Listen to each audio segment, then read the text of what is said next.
Previously on Battle 360. Truck Lagoon, the Central Pacific. Like a hammer of hell, Enterprise's warplanes nailed the Gibraltar of the Pacific and gave the Japanese Empire a Pearl Harbor of their own. Now, the Big E turns toward the Mariana Islands, one deadly step closer to the enemy homeland. And the American submarines have the Imperial fleet locked in their sights. USS Enterprise, a fighting city of steel. She is the most revered and decorated ship of World War II.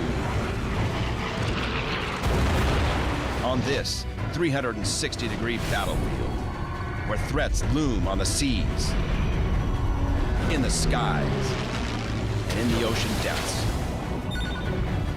the Enterprise's enemies could be anywhere and everywhere. There's nowhere to run when the battle's all around you. Battle 360, USS Enterprise, D-Day in the Pacific.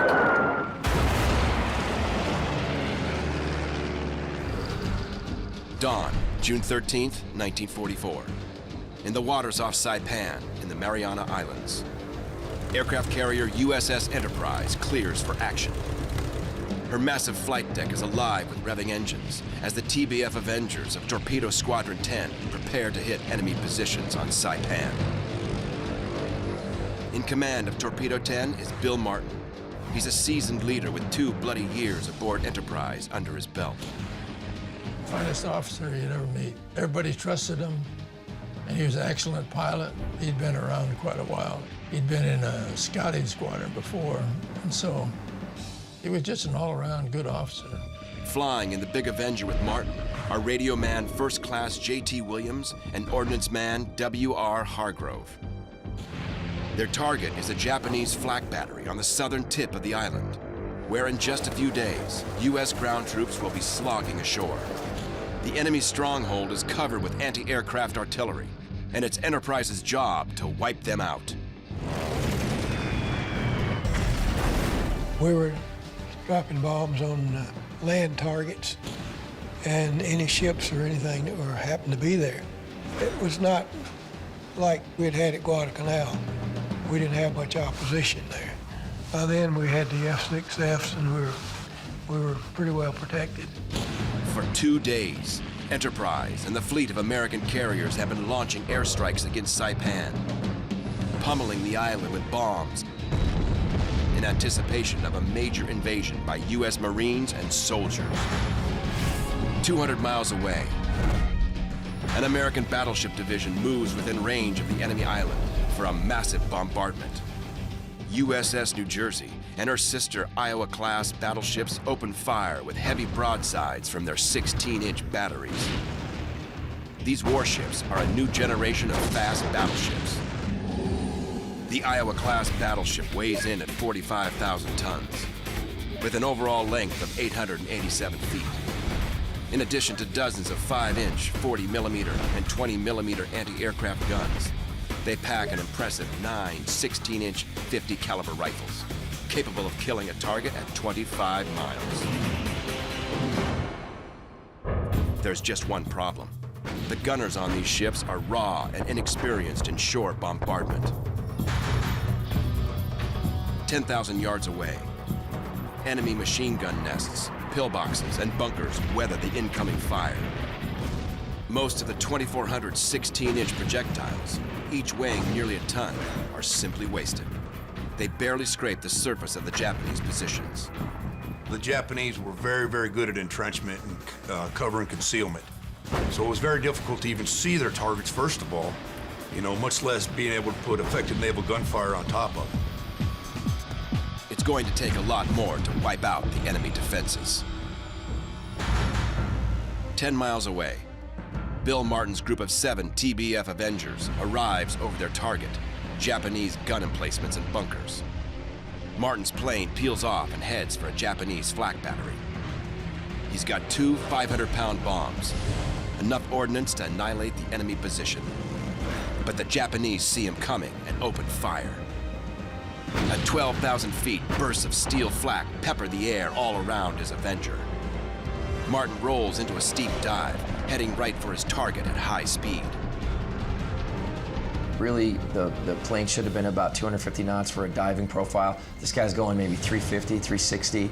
It's pretty fast. The plane wasn't really made for that. It's doing a mission it's not designed for. At 350 miles per hour and in a near vertical dive, Martin's plane catches a load of shrapnel just as he releases his bomb load. Martin's in a flat spin, out of control. His Avenger begins a deadly tumbling freefall towards the Earth.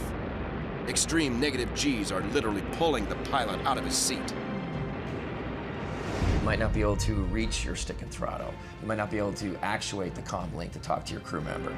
The blood is being pushed, into your face, and you just can't think straight.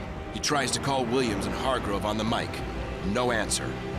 His plane is on fire. Only seconds separate Martin from a fiery death. At the last possible moment, he releases his harness, jerks the ripcord, and is pulled out of the burning aircraft. Martin's parachute blossoms just as his plane slams into a lagoon. His body makes a rough landing in 5 feet of water as charred debris falls all around him. 30 feet away, his Avenger crackles under an oily black plume, a funeral pyre for his veteran crew. With Japanese machine guns and rifles firing at him from shore, Martin slowly makes his way to a reef 1,000 yards away. So he paddled outside the lagoon. They were shooting at him for a while, but he got outside. Somebody came in and picked him up. Martin is later rescued by the cruiser Indianapolis, and the next day is returned to the Big E, very lucky to be alive. And it's only the beginning. On the night of June 14th, an American submarine makes a startling discovery.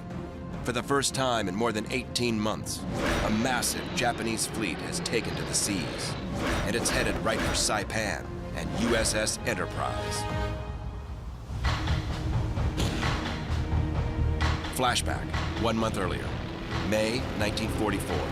For 6 months, the U.S. fleet has been raising hell in the Central Pacific, and carriers like USS Enterprise have seen their share of the action. Now, the U.S. command prepares for the next phase of battle, a major drive on the Central Pacific's Mariana Islands. The U.S. Navy sets their sights on Saipan, the main focus of the operation. And the fleet is ripped and ready for action. By now, the American war machine has built an armada unlike anything ever seen. And so what you have is a Pacific fleet that ends up with a large number of aircraft carriers that can move quickly, more and more ships. It's a bigger, faster, and much more deadly Navy. If the U.S. can capture Saipan, the island will offer an ideal base for U.S. Army B-29 Super Fortress bombers. From here, the massive warplanes can begin strategic bombing of the home islands. We would be able to contribute to the battle a major strategic air campaign against the Japanese home islands. And it was thought that by subjecting the Japanese home islands to a protracted strategic air campaign, the likes of which we were doing to the Germans in Europe, it would accelerate the end of the war. Target, Saipan. Objective, seize the heavily defended enemy island, crush the Japanese garrison. Strategy, carriers like Enterprise will hammer the island with warplanes. Battleships will pummel it from the sea, and U.S. Marines and soldiers will battle the enemy on land. As Allied forces push in on the Empire from all sides, the Japanese Army and Navy will be divided, faced with fighting a multi-front war. It poses a horrendous problem for the Japanese in that they're strained everywhere. And planes that, could be sent to the Central Pacific to fight the U.S. Navy, in many cases are going down to New Guinea to fight against the Army down there. By 1944, the Axis powers are on the defensive, as the Allies prepare for massive invasions in the Pacific, in France, and in Italy. When you consider that American forces are heavily engaged in combat in Italy, that American forces are also about to conduct the opposed amphibious landing in Normandy on June 6th. So the United States military, it's demonstrating that it is capable of engaging in broad offensive operations on opposite sides of the world simultaneously. Saipan will be one of the most important invasions of the war. a Normandy of the Pacific, and D-Day is set for June 15th. At the island base of Majuro in the Marshall Islands, thousands of men from the Navy, Army, and Marine Corps get ready for the invasion. Most of the sailors and Marines from different ships are strangers from every corner of the USA. But not all of these fighting men are destined to get along. By 1944, a 150-year rivalry still divides the Marines of the fleet from the ship's sailors. Damage control man Pedro Sandoval from Laredo, Texas, gets a close look at this rift when he has a chance run-in with a childhood friend from back home. This Marine came aboard ship looking for me.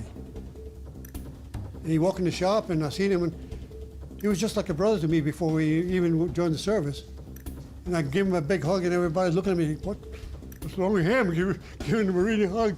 And he was, the Marines that were with him were surprised too. I said, he's just like a brother to me. And I haven't seen him since I left for the war. Enterprise will sail as the flagship of her task group, but she is only part of a massive armada of 15 carriers, 7 battleships, 14 cruisers, over 50 destroyer escorts, and a score of transports, oilers, and supply ships. One of the most beautiful sights I've ever seen.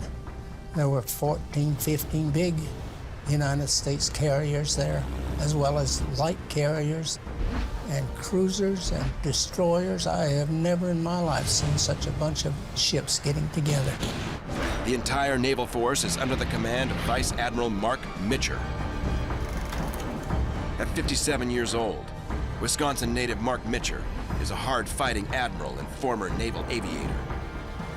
As a career veteran with more than 30 years at sea, he knows how to use carriers like Enterprise and their aircraft in mortal combat against the enemy.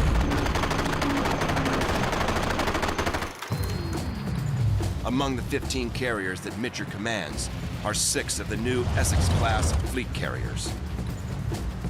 Each of these giant flat tops displace more than 36,000 tons fully loaded, 10,000 more than Enterprise.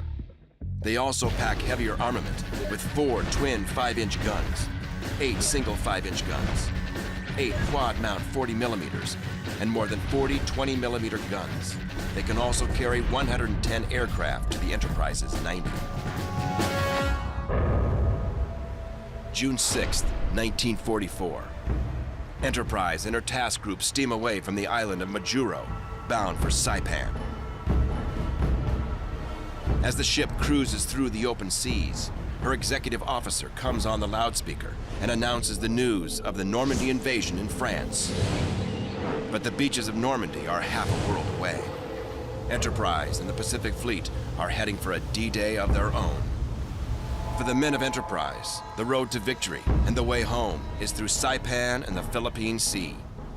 But each time the Big E heads into battle, her men can only wonder when their famous luck might run out. Louisiana native and Enterprise Marine Louis Michaud already knows the risks after 6 months aboard ship. You know your time might be coming. You just get it off your mind and do your job. You can't lie down. You get hit, you get hit. That's why war is hell. I knew I was in danger, but so was all my comrades. We were working like a team. We had to just keep going, do what we're trained to do. This time, Enterprise, the fleet, and the Marines are up against 32,000 Japanese troops, dug in on the hillsides of Saipan. Like their brothers at Guadalcanal and Tarawa, these defenders will fight to their death. But for the first time since the Battle of Santa Cruz, a massive Japanese carrier fleet is also preparing for battle.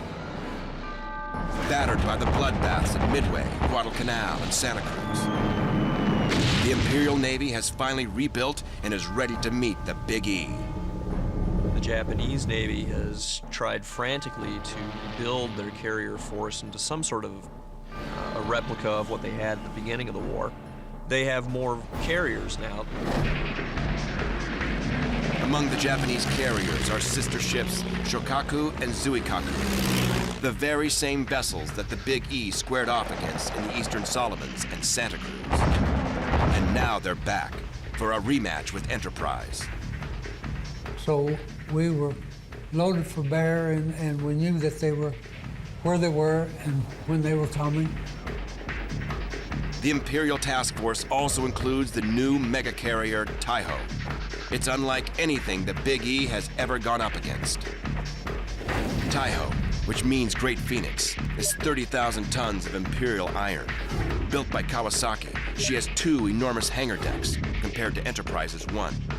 61 aircraft, and instead of wood, her flight deck is plated with 3-inch armored steel. Her weaponry consists of 12 99mm flak guns and 51 25mm machine guns. She is the flagship of the entire carrier force, commanded by Vice Admiral Jizaburo Ozawa, aka the Gargoyle. He's 6 feet tall, has a chest covered with medals, and is the mastermind of the Empire's carrier fleet. Veteran of Java, Sumatra, and Guadalcanal. There's just one problem. Japan is running out of expert pilots. Most of them wiped out in the first year of the war. Ozawa's pilots are raw and poorly trained. And it's a stark contrast to the fleet air arm that the Japanese began the Second World War with, when you consider that those were among the cream of the crop of naval aviation. But they're all gone. And by this stage of the war, in their place are new, moderately trained pilots, pilots who are not up to the task of going up against seasoned American naval aviators. They were pretty far gone as far as skill was concerned. The difference between 1943 and 1944 was all the difference in the world. We had it, they didn't. June 11th, 1944. D-Day -4. The veteran Hellcat fighters called the Grim Reapers launched their first attack against the Marianas from the Big E. Admiral Mitchell, a former pilot himself, gives the Reapers a simple order: cut their damn throats. In the skies over Saipan, the Hellcats blast enemy aircraft and their pilots into the afterlife. Next, the fighter planes strafe the airfields with hot .50 caliber lead. Parked aircraft are destroyed and go up in flames. Fuel tanks explode, and enemy gunners are blown to pieces. For 2 solid days, American fighters and bombers ravage Saipan and the nearby islands of Rota, Tinian, and Guam, doing all they can before the Marines storm ashore. Next, the Iowa-class battleships turn their guns on Saipan. And Bill Martin has a close call when his plane is blown out of the sky. But after 3 days of hard fighting, Saipan is still a fortress island. And for the crew of USS Enterprise, the battle for the Marianas has only just begun. In response to the American attacks, Admiral Ozawa has taken to the seas, headed for a showdown. He has one mission: crush the U.S. fleet. June 15th, 1944, D-Day and the invasion of Saipan. Enterprise launches a major airstrike of SBD dive bombers, Hellcat fighters, and Avenger torpedo planes. It's part of a massive support mission. While the Marines wade ashore, planes from Lexington and Enterprise will hit the beaches and pillboxes with bombs and machine gun fire. The assault is led by Commander William Killer Kane of Enterprise. The veteran pilot will lead 68 planes from the 2 ships in the brutal assault on Saipan. This is before the Marines landed. You'd go in first and hit all the anti-aircraft. This was one of the major operations of the war, as far as, a number of troops landing and all that. Because the Japanese, they didn't want you to take Saipan at all. I mean, that was a big blow to them. As Kane's strike force heads into the deadly airspace, they can clearly see the Marines heading for the beaches. As the American airmen batter the Japanese positions with round after round of bombs and bullets, 20,000 U.S. Marines wade ashore and face the Japanese defenders in hellish combat. In one single day of battle, 2,000 Americans are killed or wounded on Saipan. 2,000 men, for less than a half a mile of Japanese real estate. A gruesome start to one of the biggest battles in the Pacific War. 7 p.m. Carriers Enterprise, Lexington, and Bunker Hill cruise the waters off Saipan. As the sun begins to set on D-Day, the ships prepare for another night in the hostile Central Pacific. Suddenly, the main search radar on the Enterprise picks something up. It's an incoming air assault. 22 miles away, 7 land-based Fran torpedo bombers head right for Enterprise and carrier Lexington. Within minutes, the enemy planes will be within striking distance. 10 miles ahead of the Frans, spotters on Enterprise can now clearly see the incoming assault. Seconds later, the guns of the task force roar into action. 5-inch 38 caliber rifles from Enterprise and Lexington thump out a volley of explosive projectiles. 40 millimeter and 20 millimeter anti-aircraft guns spray red-hot streams of fire into the air. The American task force is formed up in a defensive circle. Their mission is simple: unleash an umbrella of fire, protect the Big E and the other carriers at all costs. The typical battle line of an American naval task force in the summer of 1944 in the Pacific Theater consisted of aircraft carriers at the center of the formation, close to the carriers, battleships, bringing the most guns to the battle area. Out from the battleships, you would have a ring of cruisers, and then finally destroyers on the outskirts of the battle formation. And the purpose and point of this kind of battle formation was to engage incoming Japanese aircraft as far away from the most important ship as possible, and the most important ship, of course, was the aircraft carrier. The enemy planes hug the air just over the waves on a headlong charge into the fusillade of gunfire. From his battle station, Enterprise Marine Lieutenant Richard Hart watches as one Japanese plane is torn by flak.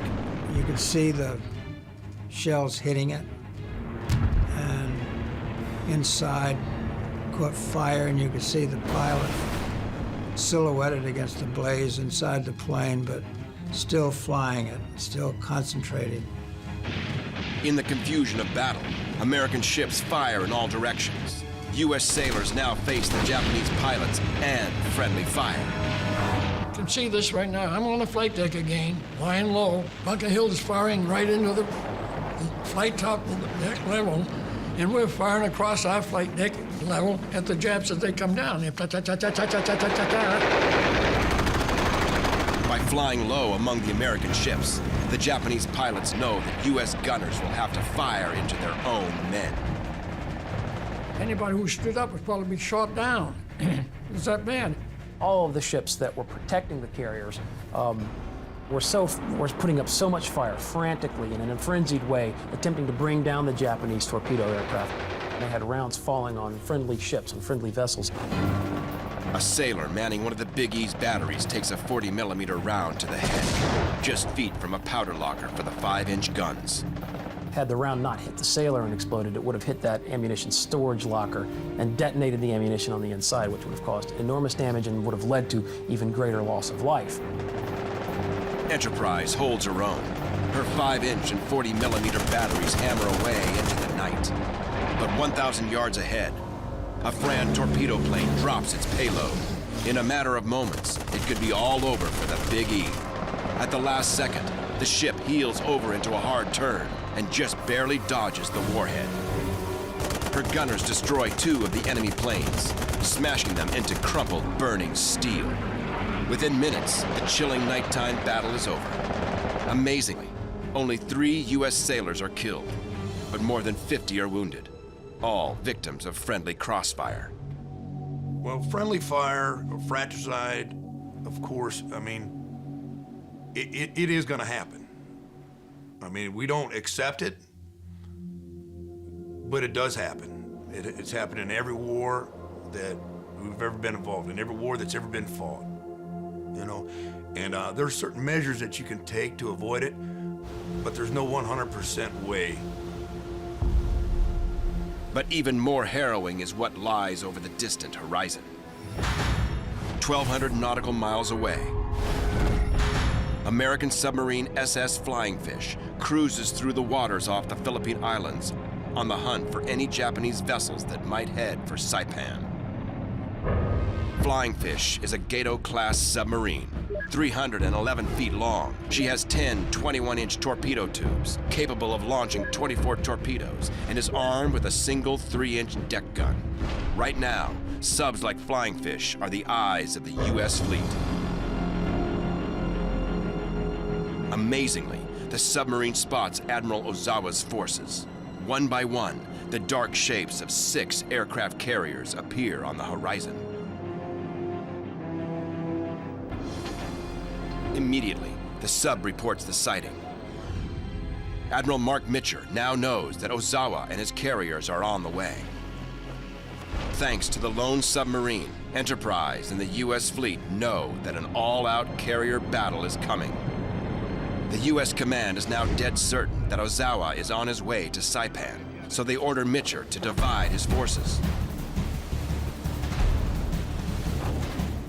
While the older battleships like USS Tennessee and Pennsylvania remain at Saipan with the escort carriers, Mitcher leads the 8 fleet carriers, including Enterprise, and 7 light carriers west to the island of Tinian, where they will intercept Ozawa's forces. The new fast battleships and the cruisers form a battle line well ahead of the carriers. They will provide an anti-aircraft barrier and will finish off any enemy vessels crippled in battle.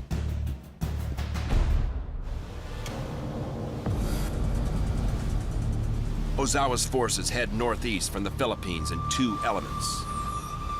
The first line of warships are light carriers, cruisers, and the super battleships Musashi and Yamato under the command of Admiral Takeo Kurita. 100 miles to the rear are carriers Zuikaku, Shokaku, and Taiho, with 3 additional light carriers. Ozawa has 450 carrier aircraft and another 530 land-based planes on Guam. He plans to use these planes to wipe out a third of Mitcher's force. For 2 days, Japanese and American scout planes search the seas for each other's carriers. But still, the Americans have no idea where Ozawa's ships are, or if they're within punching distance of the Big E and her task force.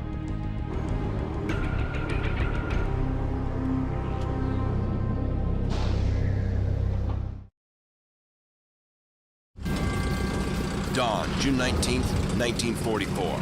USS Enterprise launches a strike of radar-equipped TBF Avengers, led by Bill Martin, who survived a crash landing just days before. Their mission: find Ozawa's fleet and report their location back to the task force. At the same time, the Grim Reaper's Hellcats will fly combat air patrol and intercept any Japanese planes that may strike the U.S. carriers. Among the Reapers this day is Donald Flash Gordon, a seasoned fighter pilot and veteran of many Enterprise battles. I was pre-dawn launch for combat air patrol, so we knew the fleet was out there and headed toward us. So we expected airstrikes. We were 100 and some miles west of Guam. For nearly 2 years, Gordon has been fighting in the skies over Enterprise, at Santa Cruz, Rennell Island, and Truk. He has 4 confirmed enemy kills to his name, but in order to become a fighter ace, he needs at least 1 more kill. Will this be the day? 5:40 a.m. Enterprise prepares for action. Her crew mans battle stations. Machine guns are locked and loaded, and 5-inch shells are ready to slam into the breeches of her long-range rifles.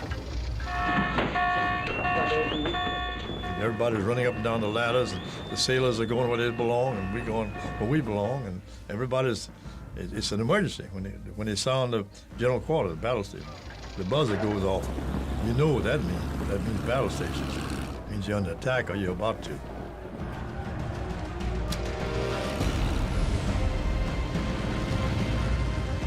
"100 miles away, land-based Japanese planes from Guam are already on their way, ready to terrorize the American ships.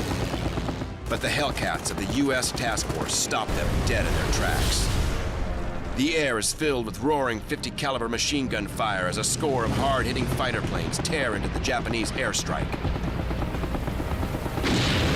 Everyone wanted to be in the action, I tell you. It's amazing. Within minutes, 30 enemy planes are destroyed. Burning wrecks chewed up and tossed into the sea. Back on Taiho, Ozawa has no idea that the airstrikes from Guam have failed. He's now determined to slam Mitcher's spearhead, the American battleship force. The Japanese carriers launch their first strikes against the American fleet. As one wave of planes roars into the skies, another prepares to follow in its wake. But at the same time, submarine USS Albacore, sister to the Flying Fish, spots carrier Taiho just as she launches her warplanes. Albacore immediately fires off a spread of 6 torpedoes against the giant ship. Moments later, one of the torpedoes makes a direct hit against Taiho's starboard side. The warhead slams into the ship and nails her aviation fuel storage tanks. Oil and gas lines are open to the sea, and dangerous fumes slowly start to fill the ship. But the Taiho steams on, her crew unaware that they are sailing on a ticking time bomb. Back on Enterprise, radar picks up Ozawa's incoming airstrike. They're only 140 miles from the American task force. Immediately, the Big E's 5-inch guns level their barrels, ready to pound the incoming Imperial warbirds. Inside the ship, the officers and men of the Combat Information Center are hard at work. Here, the flight direction officers vector the Big E's fighters into the oncoming Japanese. Each ship within a task force had a fighter director officer sitting in the Combat Information Center. Through the use of radar, through the use of the fighter director officers, the ships had an ability to vector their combat air patrol or their defensive aircraft to engage inbound enemy aircraft intent on attacking the task force. As Enterprise prepares for the sting of enemy bombs, her fighter planes charge headlong into the incoming storm. 10 miles out, the Grim Reapers close in on a formation of Kate torpedo planes. Flying his second mission of the day is Flash Gordon, in the lead of a section of 2 Hellcats. Now Gordon maneuvers into position behind the Kates and draws a bead on the enemy flyers. We got behind a formation of 4 and shot those down. And I saw a single one down on the water, and I got down behind him. Flash Gordon chases the Kate into a solid wall of American anti-aircraft fire. It looks like the enemy pilot is on a suicide run. I wasn't going to fly into that AA because he wasn't going to survive, and I just will survive. So just about the time I'm ready to do a 180, he drops his torpedo a good 5 miles or more from any ship and turned right, and I shot him down.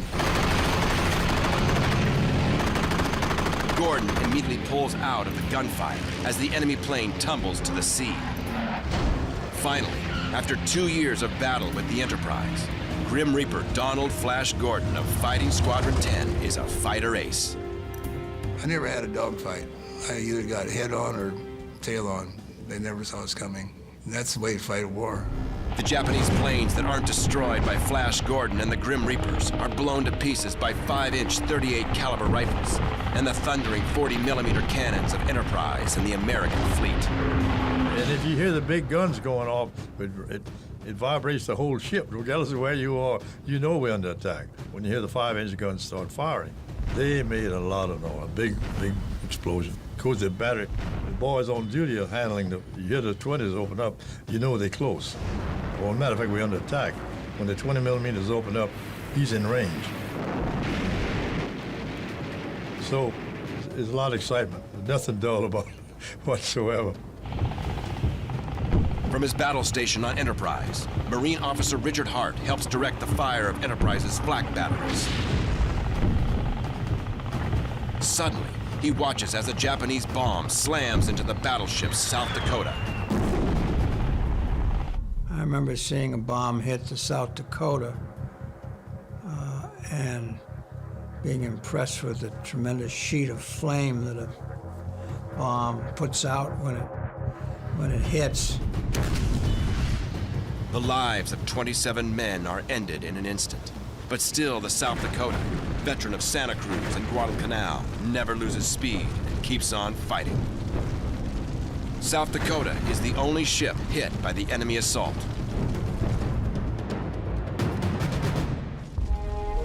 Wave after wave of enemy planes are wiped out by the fighter planes of Enterprise and the other carriers. The killing goes on for hours. The Japanese air attack is a complete failure.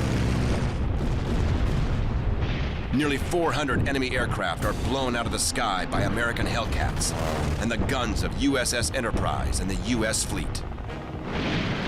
It's one of the greatest victories for the American Navy and a horrific defeat for the Japanese.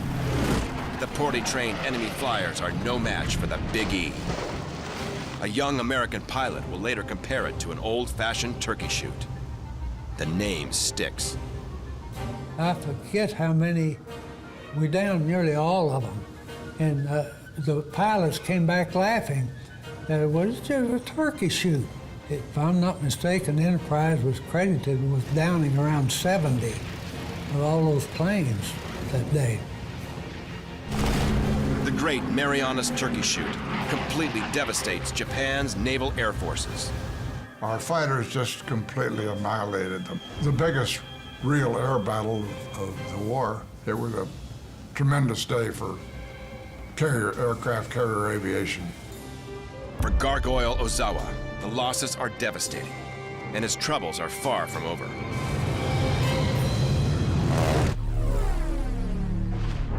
That afternoon, aircraft carrier Shokaku, Enterprise's nemesis from the eastern Solomons and Santa Cruz, enters the crosshairs of USS Kavala. The American sub fires off a salvo of torpedoes and scores 3 direct hits on the carrier. Burning and settling low in the water, the flames reach her powder magazine and blow the ship apart. The flat top that helped launch the Pearl Harbor attacks pitches into the deep. Payback. Only miles away, carrier Taiho, Ozawa's flagship, presses through the surf. Earlier that day, she was hit by U.S. submarine Albacore. But the damage seems minor. Her crew has no idea that their fate is sealed. A sudden explosion of gas vapors roars through the ship, tears open her flight deck, bulges her sides and punches holes in her hull. As the sun sets over the bloody waters off the Marianas, Ozawa watches as his flagship slips beneath the waves. The American task force has just destroyed the pride of the Japanese carrier fleet. 2 of the enemy's finest ships sent to the bottom by American firepower, and hundreds of their warplanes blown out of the sky. But back aboard Enterprise, the day's victory is shadowed by frustration. The Big E's own bombers and torpedo planes have failed to hit the enemy fleet. So then the problem was, we still had to find the Japanese. Though Taiho and Shokaku have been sunk, Ozawa's task force still packs a menacing punch. As the sun rises over the Philippine Sea, Mark Mitcher knows that the surviving Japanese must be stopped. The situation is getting desperate. If he doesn't find the Japanese within the next few hours, it will be too late to launch a major airstrike. And he will simply have to fight the same ships again. Victory hangs in the balance. June 20th, 1944. The Imperial Navy has been sent to halt an American offensive at Saipan. The U.S. fleet has been putting up a vicious fight, blasting hundreds of enemy planes out of the sky. Yet, Enterprise and her carrier comrades have been unable to locate the main enemy fleet. Now, the skies over the Philippine Sea are filled with American airplanes on the hunt for Admiral Ozawa. Target, the Japanese fleet. Objective, drive the remains of Ozawa's task force from the Philippine Sea. Strategy, fly constant searches until the Imperial ships are spotted and destroyed. But the seek and destroy mission goes on for hours. And still, Admiral Mark Mitcher cannot find Admiral Ozawa. Tension is high aboard the Big E as the afternoon wears on. But at 3:40 p.m., they hit pay dirt. 300 miles away, Enterprise search planes finally discover the enemy fleet. Among the Enterprise sailors in the sky is Tom Watts of Torpedo Squadron 10. I was in one of the search planes and found them that next day. Now, Mark Mitcher paces the deck of Carrier Lexington, knowing that the next few hours could change the course of the entire campaign. It will be 4 p.m. before he can refuel his bombers and get them airborne. If they launch late in the day, the air groups will have to fly for 2 hours before they reach the enemy. And even if they survive the battle, they will have to find their way back to the carriers in the dark. Sending the attack now could be a death sentence for hundreds of American pilots. A disaster for the entire Navy. But as each minute passes, Mitcher realizes that complete victory slips further away. Finally, he gives a simple order. Launch them.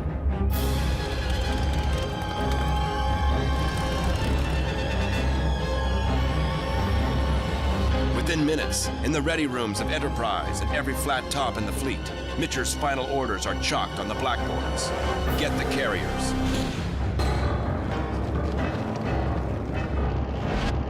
4:30 p.m., 240 Hellcats, Avenger torpedo planes, and dive bombers roar through the skies over the wine-dark Philippine Sea. They head right into the late afternoon sun, on the prowl for Admiral Ozawa. Killer Kane leads the Enterprise strike.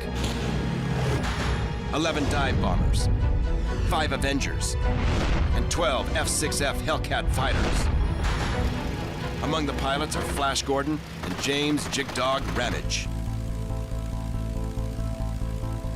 Every pilot knows the factors of speed, distance, time, and fuel. Flash Gordon is thankful he's in a Hellcat with a belly tank. We had a lot of fuel in the Hellcat because we had umpteen fuel if you just knew how to conserve. But leading the older, slower SBDs, Jigdog Ramage is less optimistic. He warns his rear seat gunner, Dave Cawley. So I called Cawley and said, looks like we're gonna have a bath tonight, so get everything ready. The Enterprise flyers head into a blood-red sun, uncertain of combat, dead certain that the next few hours could spell disaster. 6:30 p.m. Finally, after 2 hours in the air, Killer Kane's air group spots the enemy fleet. 12,000 feet below, they've discovered a major part of Ozawa's force. 3 carriers, Ryuho, Junyo, and Hiyo, and cruisers Mogami and Nagato. It's a free-for-all. Kane's forces immediately split up and make a run for the enemy vessels. The Japanese surface ships open up with a deadly fusillade of flak as the dive bombers and Hellcats begin their assault. But they keep right on coming. Jigdog Ramage and 5 SBDs line up for a bombing run on the carrier Ryuho. Jigdog wings over and makes a steep dive on the enemy ship. I put the pipper, as we called it, just forward of the bow and went down to the 2,000 feet, maybe a little lower, dropped my bomb. Ramage delivers 1,000 pounds of tear on the Ryuho and immediately pulls out of his dive. It's a crippling near miss. One by one, 4 other SBDs drop their payloads over the Imperial flat top. From his rear seat position, Cawley gets a choice opportunity to admire the grisly work of his comrades. Ryuho has been mauled, and carrier Hiyo is wounded by torpedoes and is burning. Enterprise bomb hits help finish her off. Just as the Hellcats rejoin the dive bombers, Flash Gordon spots a target of opportunity. We're down on the water, maybe 10 miles east. I saw a Zero headed west, about 900 feet. Gordon immediately firewalls the Hellcat and pulls the big plane into a half loop and a half roll. He races after the Zero, draws a bead, and cuts loose with his rapid-fire 50s. Pulled up in the top of a loop and shot him down. He blew up, and we came back down and joined up with the bombers. The Zero is Flash Gordon's 7th and final kill of World War II. He and his fellow pilots escape the last enemy flak bursts and head for home. But though the battle with the Japanese task force might be over, the struggle to survive the flight back to Enterprise has just begun. As the last rays of light disappear over the horizon, the Enterprise pilots and air crews continue their long trek home. Ramage and his fellow dive bombers will have to carefully conserve their fuel supply. It was very quiet. About halfway back then, I told Collie, I think we're going to make it. But for some American pilots, their luck has run out. Many are battle damaged, and the heavy Avengers are already running out of gas. There's no telling if any of the flyers will ever see Enterprise or the American fleet again. In the confusion, groups of planes scatter, heading off in different directions into the unknown. The situation seems hopeless. Over the radio, Enterprise pilots can hear the painful distress calls of their fellow airmen, followed by the sickening sound of aircraft hitting the water. Patches of green phosphorescence, the dye markers for aviators in distress, dot the blackness of the Pacific, marking the spot where the journey has ended for some Navy pilots. The painful odyssey goes on for 2 hours. It's absolute desolation, a dark sea that stretches endlessly in every direction. But then, just as all hope seems lost, Grim Reaper Flash Gordon sees the impossible. The destroyer escorts of the U.S. fleet. One by one, the little gunships turn on their bright searchlights, marking the way back for their fellow sailors in the sky. And then some destroyers had been sent out to meet us, and their searchlights were up, and home is that way.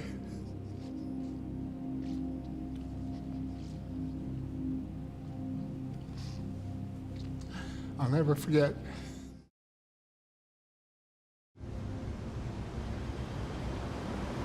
Back on Enterprise, her sailors and Marines can only wait and watch the dark skies for their warplanes and pilots.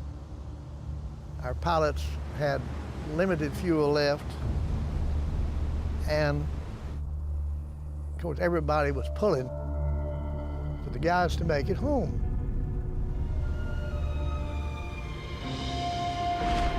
At 8:45 p.m.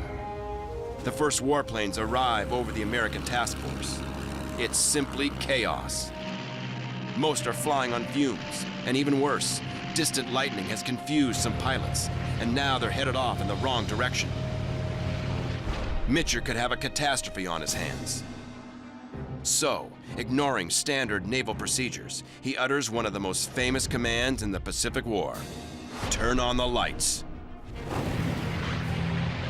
The entire fleet illuminates in a shower of search beams and running lights aboard the carrier decks. Even escort vessels fire off star shells to light up the skies. But the guiding lights are a mixed blessing for many of the pilots. Sounds real good to light up all the ships, but it was very difficult because you couldn't tell the carriers from the destroyers and cruisers and so forth. Night carrier operations are a new strategy, and most of the young pilots have never made a landing in the dark. Many of them make rough water landings. The air is filled with crunching sounds of steel and salt water. There was a fiasco down there. No one was getting aboard, and some did. They had an accident. From their battle stations along the flight deck, the Big E's Marines have a dangerous front row seat. Two of them would try to land at the same time, and they'd go respective ways. One go clockwise, and one go counterclockwise. Within minutes, Enterprise's flight deck looks like a parking lot. Jig Dog Ramage and his fellow bomber pilots scatter across the fleet. landing on any friendly deck they can find. In the skies overhead, Flash Gordon and his fellow Reapers orbit over the task force, searching for a place to land. But now, they're also running on fumes. A little after 10, my number 4 man said his red light was on. So we got down the landing pattern, and when I came around, the deck was foul. I landed aboard the Lexington. Well, it was 10:20. I'd been in the air 6 hours. 10:20 p.m. The last of 23 planes that make it aboard Enterprise touches down on her flight deck. Most of them are from other carriers. In the confusion, the air groups have been completely jumbled up. But, miraculously, the Big E only has one pilot missing in the desperate night carrier landings: Killer Kane. Everyone else has either made it aboard a friendly ship or has been rescued. The last-ditch assault on the Japanese task force and the frantic night recovery has cost the U.S. fleet 99 warplanes. But thankfully, the human toll is much less. Only 49 pilots and air crewmen and 6 flight deck sailors have been lost in the chaotic battle. For the next 2 days, destroyer escorts crisscross the sea searching for Killer Kane. For some of these ships, the reward for a salvage flyer is an extra ration of ice cream for the crew. On the afternoon of the 22nd, a destroyer approaches the Enterprise, flashing its signal lights. Suddenly, the hearts of everyone aboard are lifted. The question from the destroyer: how much ice cream is Killer Kane worth? Since he was a commander, they wanted 25 gallons of ice cream for commander, group commander. They wanted extra rations of ice cream. They got it. A few tubs of ice cream are a small price to pay for the veteran aviator.